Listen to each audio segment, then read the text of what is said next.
mwarimu ndayiragije Joshua umukore mu gatamutama ko twaze mbere mu gitondo yakoze umwana muremure none rero turabahaye kaze mwari.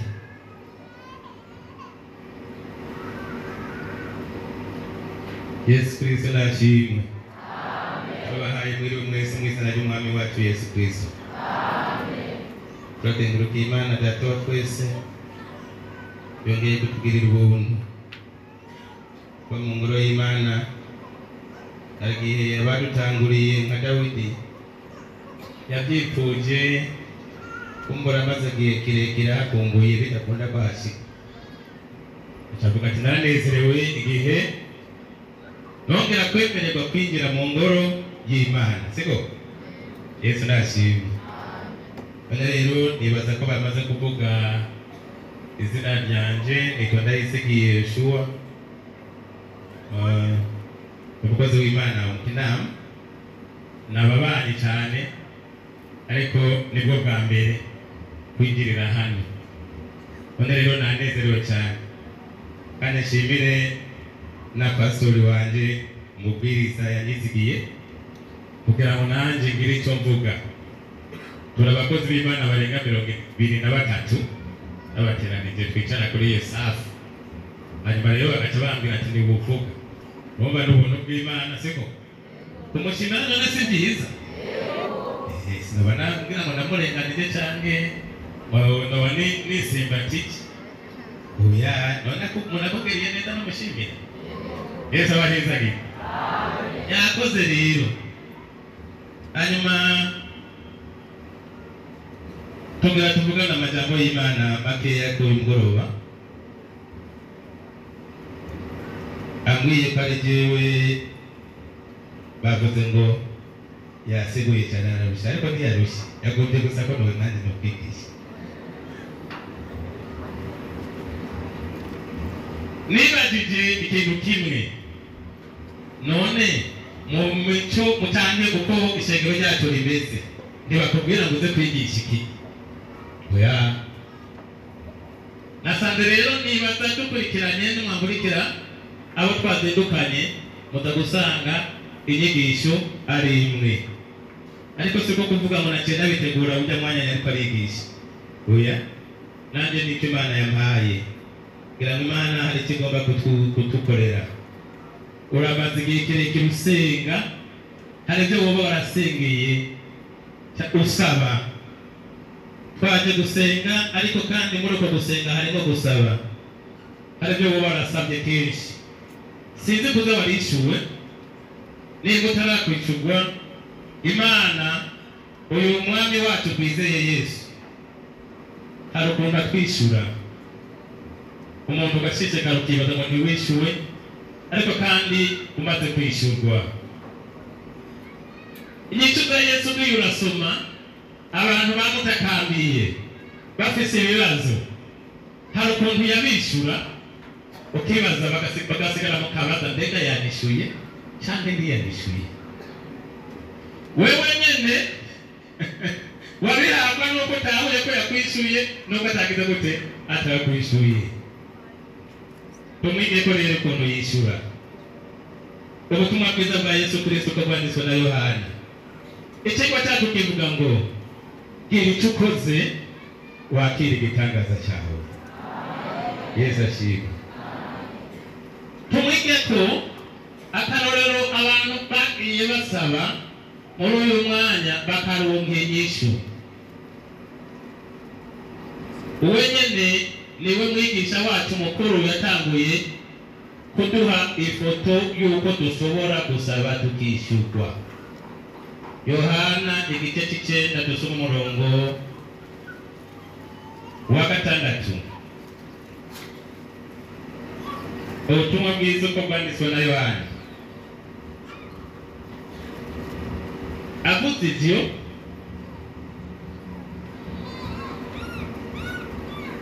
acira amate hasi aburungisha amate utwondo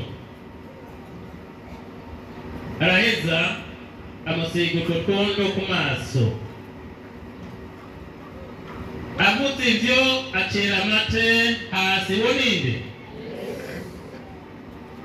avurungisha amate utwondo woninde araheza amusiga utwondo ku maso ninde mbere umurongo turaba aravuga aramubarira ati genda wiyuhagire mu kidengeri Silowamu risobanurwa ngo mutumwa nuko aragenda ariyuhagira agaruka ageze gute abona mbega yabihawe n'iki niba twajyanye numva yabihawe n'iki uyu muntu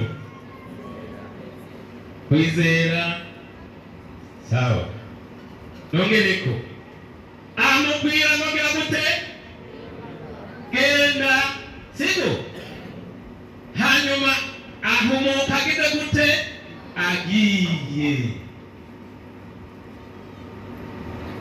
amubwira ati genda Yesu arakora afata amate aravurungisha utwondo arakora ntiyarananiwe kuvuga ati umuka agatahumuka mugabo atwereka ko hari ibyo dusabwa gukorana na Yesu kugira ngo igitangaza cyacu kidushikeko Yesu ashimwe abantu benshi kenshi turikengera tukama turi mu gusenga gusa gusaba mbere si gusenga gusaba gusa tugasaba ibyakozwe tugasaba ibyaheze mugabo tukama dusaba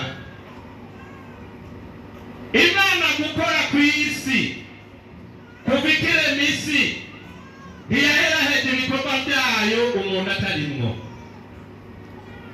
Yesu ashimwe ninde yise ibikoko amazina sa Adamu niki n'umuntu n'Imana n'umuntu n'uyu munsi niko byitwa siko bega kutishira ngo kugira ngo igitangaza cyawe kigushikire kufise mu ruhara ubifise mu ruhara iri cyukoze wagira igitangaza cyawe Yesu ashimwe uyu muntu yakagenda yasigarana akabazo yasigarana ubuhunyi bwiwe ku maso kuko Yesu yarakoze ibyo ategerezwa gukora avurunga utwondo amwereka ko dufatanya arakora ibyo agiye gukora musiga ku maso amenga yongeye guhoma mbere ko buhoma akatiba amaso icyo umuntu akenewe no kumva Yesu avuze iki kugira ngo nshikire igitangaza cyane siko Yesu ashimwe Yesu mlisema Elia aliomba alafu akapata muujiza wake si sawa hivi alipata tu bila kufanya kazi alianza kujitengeneza madhabahu kwanza sawa akakusanya mawe 12 akayapanga vizuri jinsi wana wa Israeli zile kabila za wana wa Israeli zilivyo sivyo madhabahu akaitengeneza vizuri halafu ndipo akamwita Mungu akashusha moto bega ile yakoze cyane yakoze umuntu wapfuye kuza Elia yicaye oya Elia yafashe asana kicaniro hanyuma ahejeje araringaniza neza mu rutonde rwiza arabona ko ibintu byose bimeze neza ibyo ategerezwa gukora acabwira Imana irabona ko yabitunganije neza yavuze amajambo nk'abiri atatu gusa umuricika gute urakibuka mugabo yakoze yarasanasenye igicaniro iri tukoze uri kwakira igitangaza cyane Luka tusome ubundi uburorero bukeya Luka tusome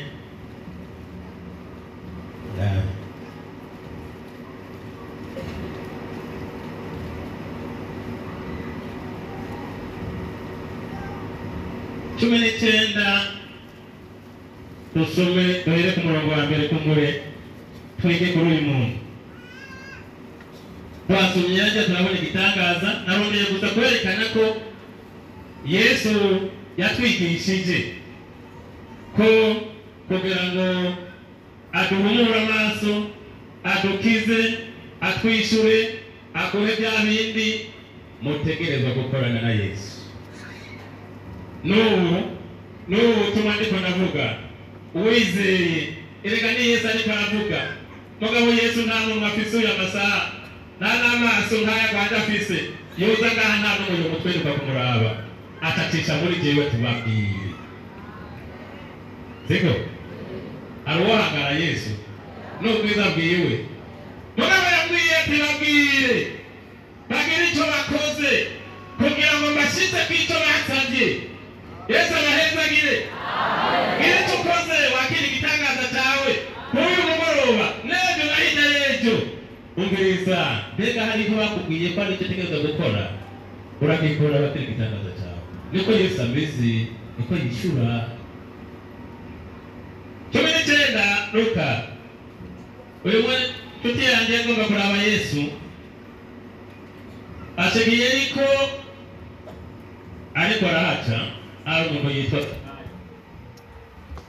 yari umutoza kuri mukuru kandi yari umutunzi agerageza kuraba Yesu ngo amenye uwo ari we biramwangira kubw'ishengero kuko yari mugufi arirukanga aje imbere yurira igiti cyitwa umusukomora wa murabe kuko yagira ace muri iyo nzira. Yesu ahashitse arangamiza aramubarira ati Zakayo ururuka n'ingoga kuko uyu munsi w'Iburari wawe yururuka vuba amwakira n'akanyamuneza. Babibonye baridodoma bati ko yinjiye kurani umuntu w'umunyabyaha ubona ko abantu bameze we ukora icyiza gusa emera icyo Yesu avuze bagenda itangaza cy'abantu bariki. Zakayo arahagarara abwira umwami Yesu ati raba mwami umugabane w'itunga ryanjye yanawuhaburu kandi umuntu wese nagunze ndabimuhikane. Yesu amuvugako ati umunsi agakiza gashitse muri iyi nzu kuko nawe ari umwana wa Aburahamu. Nawe twogeza uyu muntu ibimuranga ni byinshi.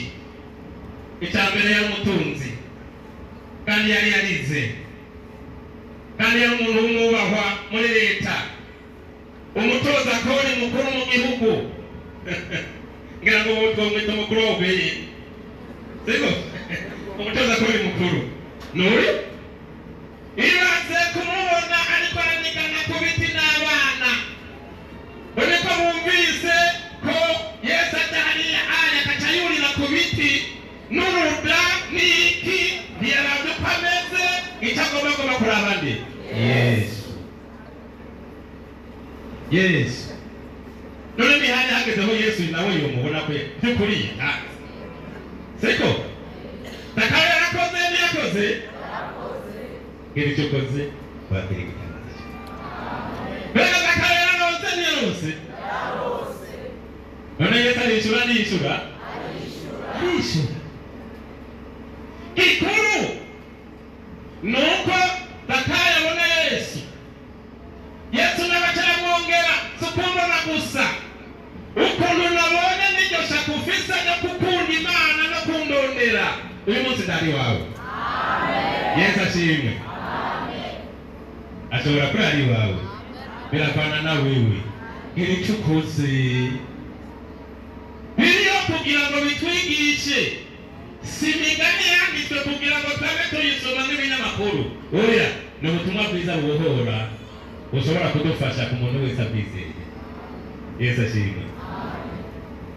Twashishikara dusome 17 ku murongo wa 11 muri Luka. Nagomye tufate uburorero buke ariko intumbero iteka cyakibati gira tukoze wakire igitangaza cyawe. Nidusenga gusa oya turasaba byo twasabye tukumva Yesu atubwiye iki mubyo twasabye. Mbega Yesu avuze iki?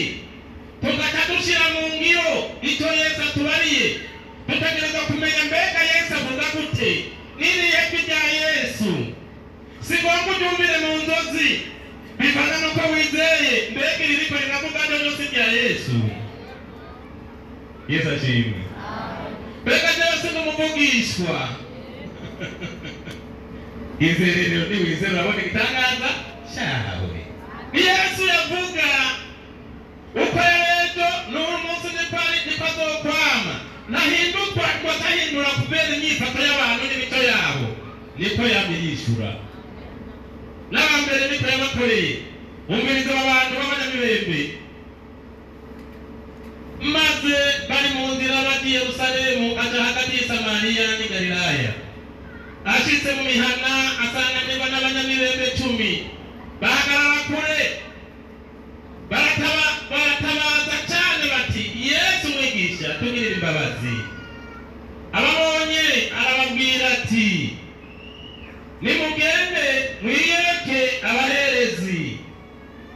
Bariko baragenda barakira, barahumanuka. Imana ishimwe. Bahumanutse ryari? Ijambo rya Yesu yavuze Bibiliya izisobanurira rwakize utuntu twiza tutakuturangira. Ijambo ryavuzwe na mwene ryo riva mu nkuru ritanzwe mu birivuze. Baravuze baratakamba baratabaza, hanyuma inyishu y'uwo batabaje akababwira ngo nimugende i Yerusalemu mwiyereke abaherezi. Abanyamibembe bashika kuti Yerusalemu ko batari bemerewe gushika mu gisagara. Mbega se kibazo kitazana umusenzi. Baza gushika kuti Yerusalemu, aho baca hose bategerezwa bahuye n'umukristo yabaye kavate bamubwira ati ndahumanye ntunyegere, wewe urera ndahumanye. Bakibonaniye bataka binura ati ntiwega ino hari ihumane. None baza gushika kuti mu baherezi niba naje mu Kristo batemerewe kunyegera. Bashika kuti Yerusalemu, ariko Yesu yavuze ngo bate Yerusalemu, baje kwiyereka iki abaherezi. Abaherezi ko bamana, ko bari bamaranye imyaka n'imyaka ari abanyamibembe. Nibo muhure na Yesu Umunyanazareti, niho ubona igitangaza cyawe. Yesu ashimwe. Bibiliya ivuga ngo ibintu nibyo jewe, ariko navuga icyo Bibiliya ivuga.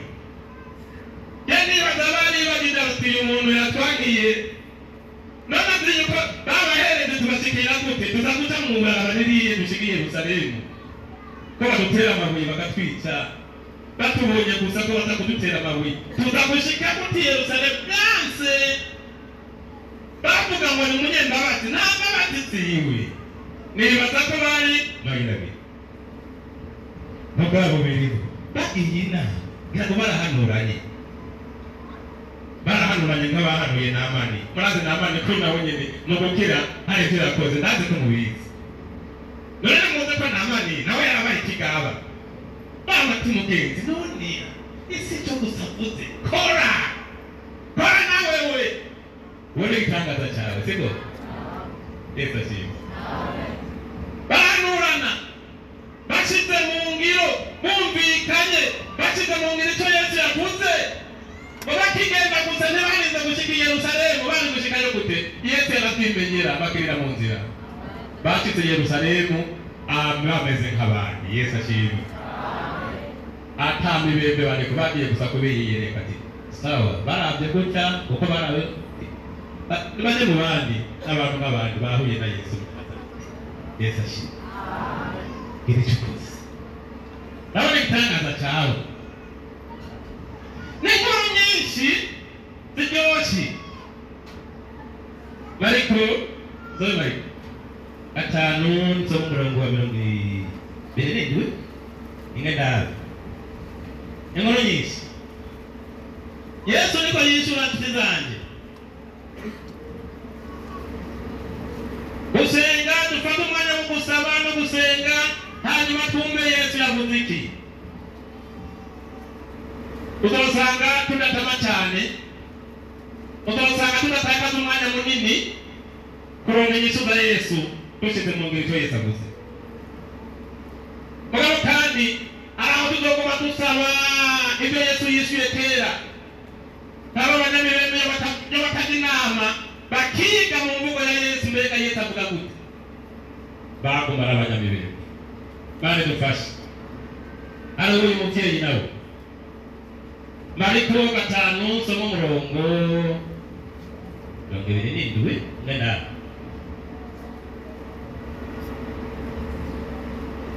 yumvise ibya Yesu araza aca hagati y'ishengero amuturuka inyuma akora ku mpuzu ziwe, arakora siko akora ku mpuzu ziwe. Murongo 28 urandyohera. Yari yibwiye ati uyu muntu nyene niyo nokora ku mpuzu ziwe gusa nokira. Uwo mwanya isoko y'amaraso irakama, amenya mu mubiri wiwe yuko yakize icyo cyago. Yesu ashimwe. Umumama yari amaze imyaka 12, ubutunzi yamariye ku bapfumu, yarakoze ubwenge bwose n'abaganga yarashyizeho barabimubwira, kumbura atanituna muhira. Mugabo yumva ubutumwa bwiza nk'ubu tuvuga, tubwira abantu ko Yesu ari muzima, ko Yesu yishura, ko Yesu atanga inyishu, ko Yesu abohora. Arabyumva bimugwa mu matwi, agira ishaka no kuronda ati Yesu nomuronka gute? Yumvise fata muri iyo nzira atarakora n'abatari kizira kujya mu makorano nk'aya ntiyicara mu bandi, ariko aribwira ati akora gusa. Uyu munsi n'uyu munsi nshaka guhura na Yesu. Yesu ashimwe. Ko biri kose ndakora uko bishoboka mpura na Yesu, ko bamumbwiye arashobora kunkiza. Reka gusa naho kizira. Yesu adufashe. Naho hariho protokolo yiwe ikomeye. Yenda takugerageza. Muri bajya abantu bagana kujya fumwe nkora ko gusa ku buyoga bw'ingozi. Yesu ashimwe. Amen. Ninakora ko gusa Imana ikamfasha nkakora ko. Ukwizera kwa Yesu kuremeka muwo mu mama. Nidushobora gukira no kuronka inyishu tudafite ukwizera kwa Yesu. Nukwizera kwa Yesu ko bakungana kose. Yavuze ngo nawe ko bakungana n'akabuto kasinapika na kitumugwaye. Karandura igisozi. Kuko kurakuru kukwizera. Kukaba igiti gantamaro. Arakurema. Ayumvise ubwo butumwa bwiza. Yaremye kwizera kwa Yesu ko ashobora kumukiza. Avuga ati naho nokoza gusa ukuboko kwanjye mugabo arakora, arigora, aragira kigoro kugeza koza urutoki rwiwe kubuyonga n'impuzu za Yesu. Biribariye ngo agikojeje ko gusa kuko yakoze. Umugeni w'amaraso turakaba. Yesu ashimwe. Amen. Iri cyokoze nani umwaka Yesu akora, nani umwaka Yesu yishuraga yewe. Nitubabwira ubutumwa bwo gukabakaba, tubabwira ubutumwa bwiza bubohora kukuri, suko guhendahenda. Oya ni ubutumwa bwiza bufise ubushobozi bwo kubohora, gukura umuntu mu katembe gitarimwo, bivana n'uko wameze. Ariko uyu munsi kuri mugoroba ijambo ry'Imana rikujeko, sindahuri, sindi kumerewe, sindi wasenze kangahe, ariko inyishu niyi iri tukoze wakira igitangaza cyane. Yesu agufashe. Irakigoro. Hari ibyo yakujemo gufasha naka igihe basaba. Hari ibyo yakujemo kubwira ngo mugirire gutya. Mbega hari ibyo bakubwiye ukora hano mu rusengero. Erega nuko nyene Yesu avuga. None yuvuga gute? None kwishengera rya Kristo. Mbega nyuma gute? Hari uko nyene tukatuta tutabwijuru tugahembwa. Kile cyokoze wakire gitangaza cyane. Bongere turabe aburo n'ubwite bwinshi. Ariko tuvaho tugeza kuri uko Luka 5 dusome umurongo wa 4 nibaza ko ari wa 4 ni nani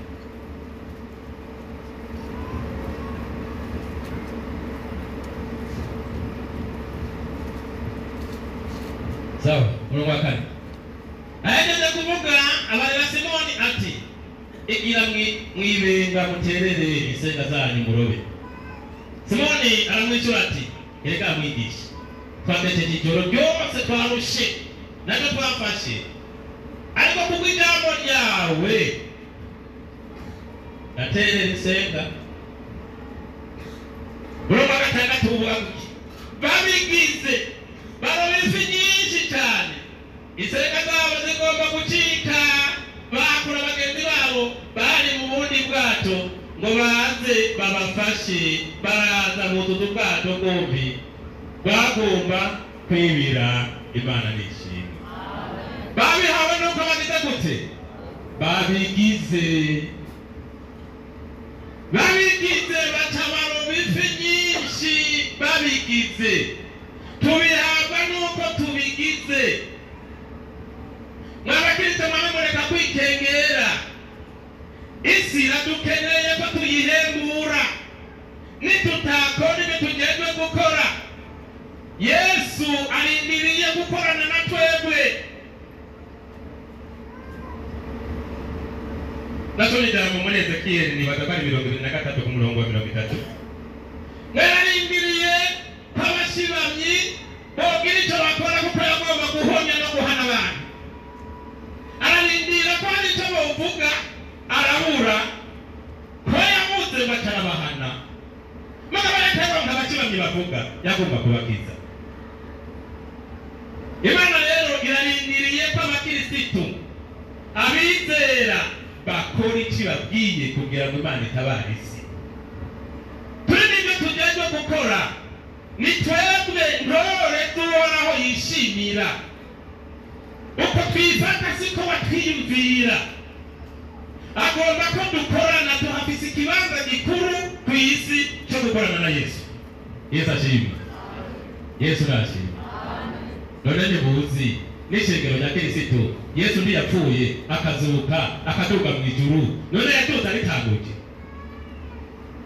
ntiyatanguye yaratuze mu ijuru umunsi wa Pentekote Yesu yari ku isi nawe musoma Bibiliya Yesu yari ku isi umunsi wa Pentekote yari yatuze mu ijuru wewe yarakaza muri wa Petero abantu nyene b'indege agakorana nabo ishengero rya Kristo rigatangura umunsi umwe avuze ubutumwa kwa Petero abantu 3,000 mbere b'abayudani n'itwana bwabo n'ibikina bya birato byabo baza baboroga bati bagabo bene data turacumise dukore dute ko bagenda na ba Petero byakayusi ko atari batwitwe n'amajambo ya Petero wewe baza Yesu akora gute ashaka ko dukorana Yesu ashimwe nimwemere dukorane na Yesu nimuri kibanza Yesu muyimenye mwitahure tureke kwiyanduza Yesu n'uwera tubemo adukoreshe ibitangaza biboneke duhindure isi tuvure isi nitwe muti Yesu ashimwe iyo cyokoze wakiri gitangaza nawe ni wewe nyene erega ni wewe nyene biri muri wewe nyene ngorane ziri wawe nyene hari aho wasabye hari icyo wasabye Yesu akubwira ngo gira icyo ukoze aguhe igitangaza akushikiriza icyo yakwemeye Yesu nashimwe nuko nyagavuga niko beza reka tugarukire kuri ivyo nibaza ko tumaze gutahurana ko uyu mugoroba n'ibibazo mu mutima twabonye batakayo ko Yesu yabakoreye uko bakoze Yesu nk'umwigisha mukuru mu bitangaza bitandatu tubona muri bujya butumwa bwiza bwa Yohana kijya gitangaza kirimo akiza umuntu w'impumyi abana bakuzi Yerusalemu imyaka n'imyaka kuko yarahamaze imyaka irenga 40 none imyaka 40 badugiye saba bamusegaho kuko yavutse ari impumyi ariko Yesu ashitse kugira ngo twigishe mbere yateye 9 ngo turakwiye gukora hakibona kuko mugira bwire aho tutagishobora gukora n'uyu mwanya tukibishobora erega yacu natubwire tudashobora nimuzi kwashyize kumva kwa Lazaro ko yababwiye ati nimukure icyo kibuye kuko bari bagishoboye ba bagore bagiye kumva yanigeze ababwira ngo bakore ikibuye gihomye n'ishashara n'abasoga bakirarira bari yaraze ko batagira gute batabishobora atubwira ibyo dushobora hari ibyo dushobora gukora tukanebwa unebwe rero ni kazi yako fanya yari alifanya akaona muujiza bali kumukerera abita batugisha madarena 50 akazaro makine kale na wala lini Yesu asifiwe. Lakini fanya uone muujiza wako. Mungu awabariki. Nende kusengera kwenye mgoroni watakutaula. Toa ikaze niba ufise icyo kusengera kugufasha wazee wako hapa nabasubiza umwanya murakoze.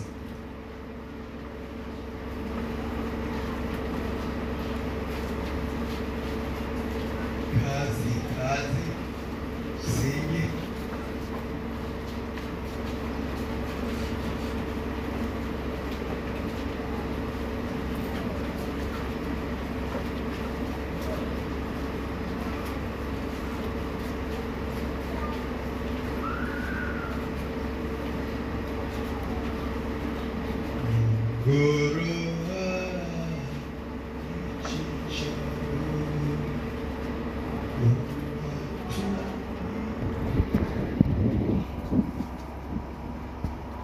kantiye ngo tuyi kaze dukoresha umwanya ujambo ryavuze ngo Yesu akora n'abagize gute n'abakora kubw'ijambo ryawe turagukenguje kuno mugoroba wakongeye kwishura uvuze ngo umuntu wese agira icyo akoze kugira ngo nawe umwishe kugusenga kwiwe kugira ngo abone igitangaza cy'Imana abagize icyo bakora kuva hereye kose barabonye ikiganza cyawe nuko bari bizeye nabo bumvise ijambo ryawe baraje kuri wewe mu ntege nke bagize mu bibazo byabagoye baraje kuri wewe bagize intambwe bagomba ngo Mana bakore igitangaza bafashe intambwe yo guca bugufi nawe ibyabo ubyikoreye wabyikoreye ku musaraba turavuga ngo ibyo kubacungura byose birarangiye none rero ko bizeye baje kuri wewe ubagirire imbabazi aho bakekeranije aho banebwe aho bitagenze neza aho batizeye kuno mugabo barizeye baragomba ngo bagukweto nawe wikore imitwaro hacugwa ijambo mu ijuru kugenderwa n'Imana guharirwa n'Imana maze ibyawe bikazongera bigende neza urakoze kuri Imana uharira urakoze kuri Imana wama wihishura nuko bagira imbabazi muri byose maraso y'umwagazi w'intama w'Imana aboza batunganye barakubakinanishijwe nawe urakoze kubikoze mu izina ry'Umwami Yesu tubisabye amen.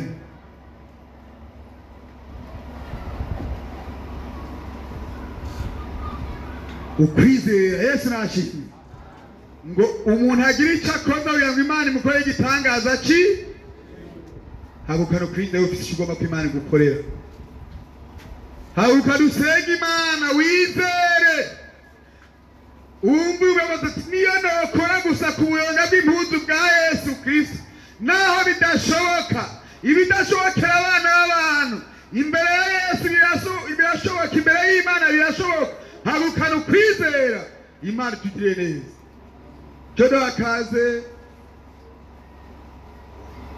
pastor mugeza shengeye mu gatatu asengera abene data bafise imitwaro ibibazo by'ingwa n'ibindi bibazo bagomba bakora ku buyonga bwa Yesu ngo Yesu arushe kubagirira neza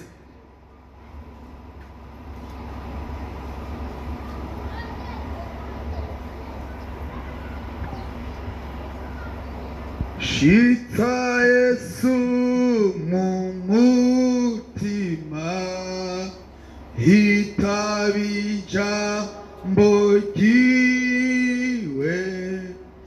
mugururire ningoga bikigushobokera.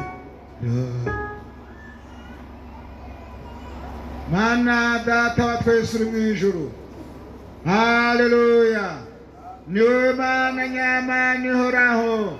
Ngaba abantu bawe barahagaze imbere yawe, uvuze ngo gira icyo ukoze, uvuze ngo gira icyo ukoze. Aba bantu bawe bari imbere yawe, barakumviye, barahagurutse, barakoze mwami. Natwe turabasengeye, turabasengeye, ubagirire neza Mana. Abagwaye nubakize, abanyankomezi nubongere inkomezi mu izina rya Yesu. Ubushobozi bwawe buze kuri bo. Urakoze Mana, ega ni wowe Mana, ni wowe mwongere.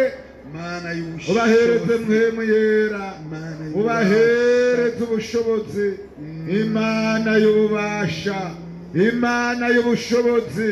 Ubagendera abantu bawe, ibyo bagusabye ubibahe mu izina rya Yesu, mu izina rya Yesu, mu izina rya Yesu, mu izina rya Yesu. Ubagirire neza, ubakomorere, ubakomorere, ubakomorere mu izina rya Yesu. Ubagirire neza.